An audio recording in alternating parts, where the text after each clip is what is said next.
তাহলে এই যে সোশ্যাল মিডিয়া জুড়ে কিছু ব্যক্তিরা দেখতে পাচ্ছি যাদের সময় বাবা মানুষ কথা বলতে পারছে, যাদের সময় অন্ধ মানুষ দেখতে পাচ্ছে, বহু বহু ব্যক্তি বসবাস করছে ভাই।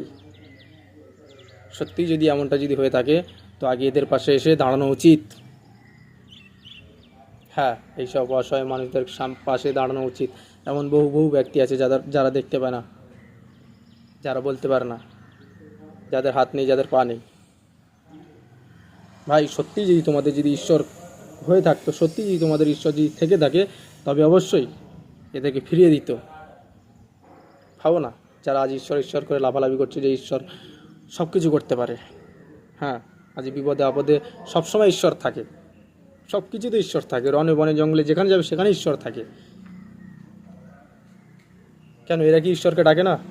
এরা প্রতি মিনিটে প্রতি সেকেন্ডে আমাদের চাইতে বেশি ডাকে এরা ঈশ্বরকে, যে হে ঈশ্বর আমার চোখ দুটো ফিরিয়ে দাও, হে ঈশ্বর আমার মুখ থেকে বলি ফুটিয়ে দাও। ভাবতে পারছো? এরা তো কোনো পাপ করেনি। একটা কথা বলুন না, এরা কি কোনো পাপ করেছে? এরা কোনো পাপ করেনি। তারপরেও এদের পাশে এসে দাঁড়াতে পারছে না, আর আপনাদের পাশে এসে দাঁড়াবে সেই প্রতিবন্ধী ঈশ্বর, যার হাত নেই, যার পা নেই, যাকে দেখা যায় না, সে তো সবচেয়ে বড় প্রতিবন্ধী।